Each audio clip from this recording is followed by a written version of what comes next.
Hi everyone, I'm Sophia. I'm Sophie. And I'm Ava. We're from the Environmental Committee. We're focusing on endangered animals during October. What causes a species to become endangered, animals you might not know are endangered, and what you can do to help save them. So what does it mean for a species to be endangered?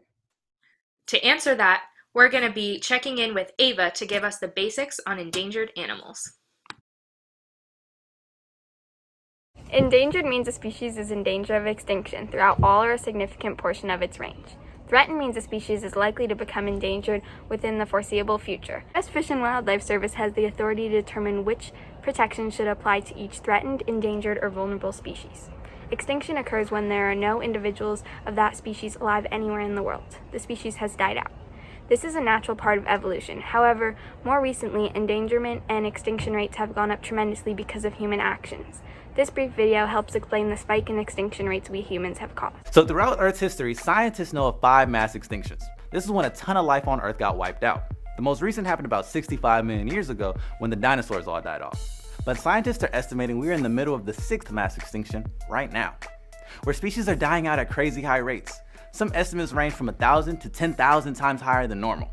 And for the most part, we humans are to blame. So what even causes animals to become endangered? Well, earlier in United States history, before mass industrialization, the main causes were from people hunting too much, such as hunting bison, grizzly bears, and wolves.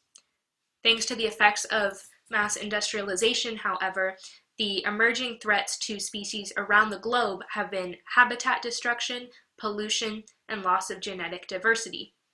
Invasive species, disease, and climate change have also had and will continue to have devastating impacts on these populations. So why should we care?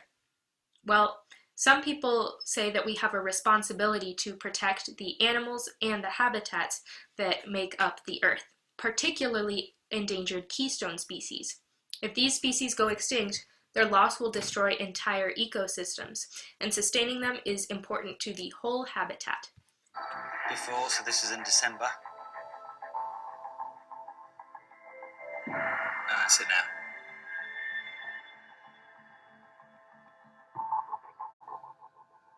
When Richard saw that white coral, it was a turning point for him. I think I admitted to him that I thought this was far more deadly than some of the other things that are facing reefs. And so what we've seen since the early 1980s when this first occurs, we've actually lost an enormous amount of coral just due to this phenomenon alone. I think that was the first time that he saw the enormity of the issue, that this was a threat across the planet to coral reefs, which would happen very quickly and cause a lot of damage. Back in the 80s, we started looking at this weird phenomenon. Large sections of reefs were turning white, literally over a couple of weeks. And no one really knew why this was. As we did more and more experiments, it turned out that it wasn't a disease, wasn't too much light. And the only thing you could do in an experiment that would cause corals to go white was to raise the temperature by 2 degrees Celsius. By the end of my PhD, we were putting cautious words in the literature saying, well, maybe this is global warming, and this is one of the early impacts on reefs.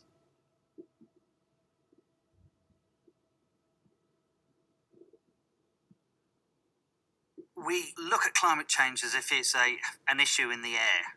And you go 1 or 2 degrees Celsius, does that really matter?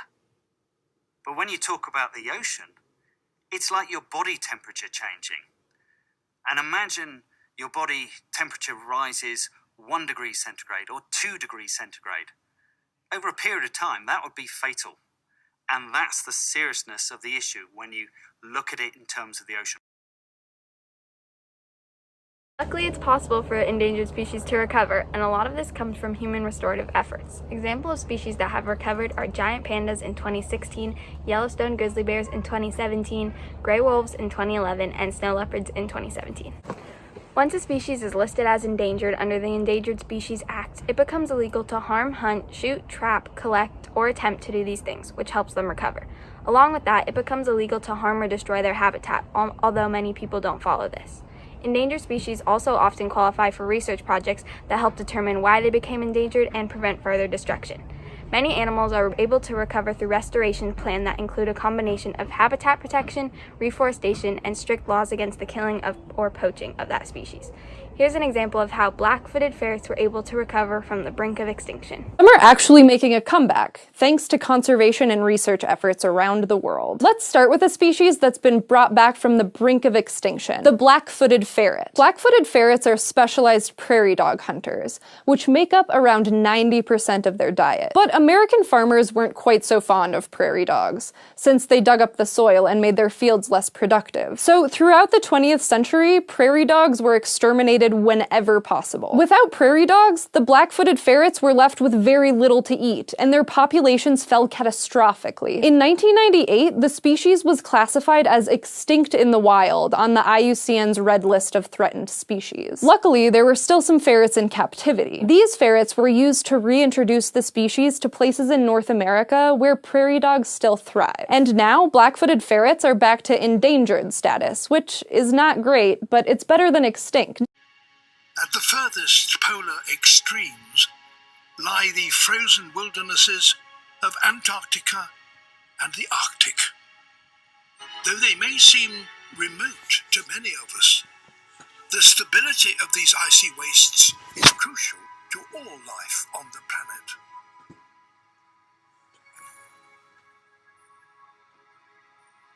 But in just 70 years, things have changed at a frightening pace. The polar regions are warming faster than any other part of the planet. The Arctic in the north is a frozen ocean, and the sea ice on which all life here depends is disappearing. Polar bears specialize in hunting seals out on the frozen ocean. But that world is now literally melting beneath their feet. The sea ice breaks up every year, but now this is happening earlier, and the bears' limited hunting season is getting shorter. This is already having a profound impact.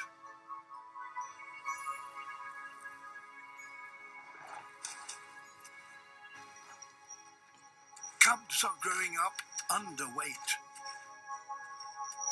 which reduces their chances of survival.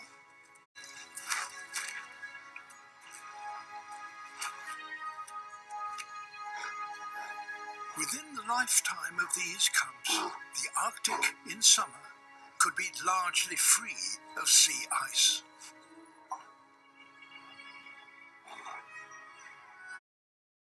Let's talk about some common endangered animals that you may have not known were actually endangered. Steller sea lions, also known as northern sea lions, are listed as threatened under the Federal Endangered Species Act. They occur in small groups near shore rocks visible from the coast in Redwood National and State Parks of California.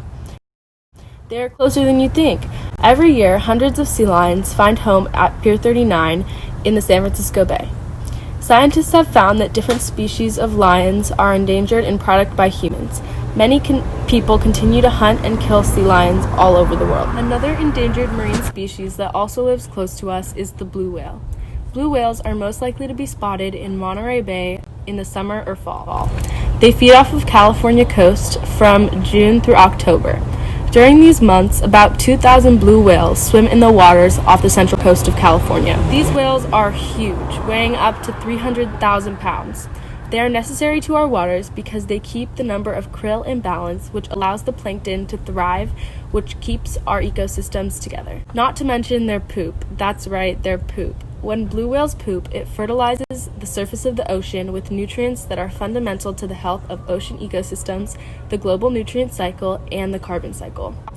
A concern that both of these animals face is trash-polluted oceans. Like so many other animals and marine life, human-produced trash is an extreme threat. What can we do? The easiest thing that we can do is simply clean up after ourselves. We must make sure that our trash is always correctly disposed of, especially around coastlines and beaches. Hold yourself and your peers accountable.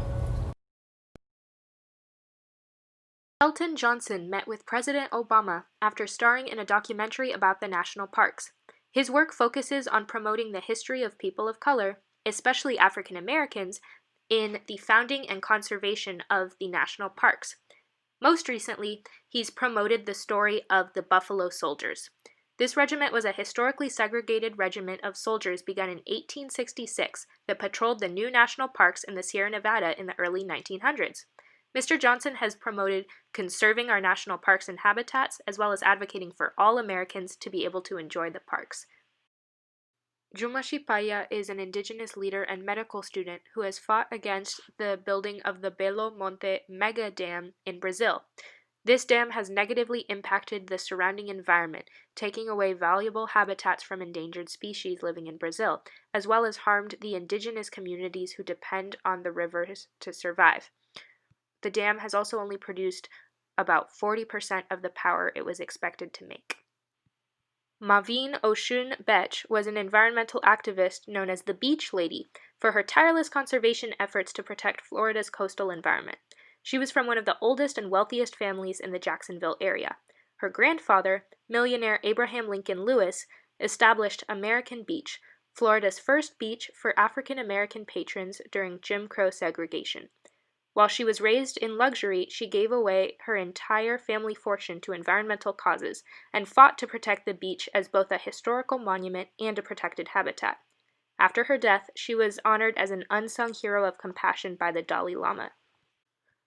Jane Goodall is widely known for changing the research process to bring more knowledge and awareness about chimpanzees, which are a critically endangered species. Instead of numbering her subjects, Dr. Goodall named them and tracked a family of chimps over time so people around the world grew to care about these animals. After 60 years of research, Dr. Goodall now travels to advocate for habitat preservation for both people and the planet. Warren Washington is an expert on atmospheric science and climate change. His computer models studying ocean currents and the effects of human actions on our future climate were used in the International Panel on Climate Change. These models also won him the Nobel Prize in 2007. What we hope you take away from this video is that there's more than one way to be an environmentalist. You can follow your passions to help the planet, such as developing new technology or honoring your family's heritage to fight to protect the place that was so important to them for future generations to enjoy.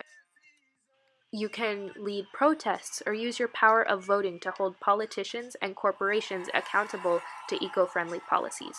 It's not only about recycling or only about picking up trash, but about working together to make sure that our planet stays clean for ourselves and the endangered species that live here. That you are not making a difference. You are making history. Thank you all for watching. If you want to have a reminder about endangered animals, we've created designs highlighting endangered species, including some you've seen in the video. They're available on the school website and on our Instagram highlight at AHS_environmental. We have instructions on how to use these designs to create your own eco-conscious DIY stickers, so you can use them to decorate and raise awareness about these important species. You can email us at alamedahsenvironmental@gmail.com or DM us with any questions on our Instagram. If you want more information on endangered animals, check out some cool websites mentioned earlier in the video, like the WCS, the Jane Goodall Foundation, and the Defenders of Wildlife, posted in the bio below. Now we're going to be passing it over to the Kahoot or Quizlet Live so you can use what you've learned. Thanks for watching.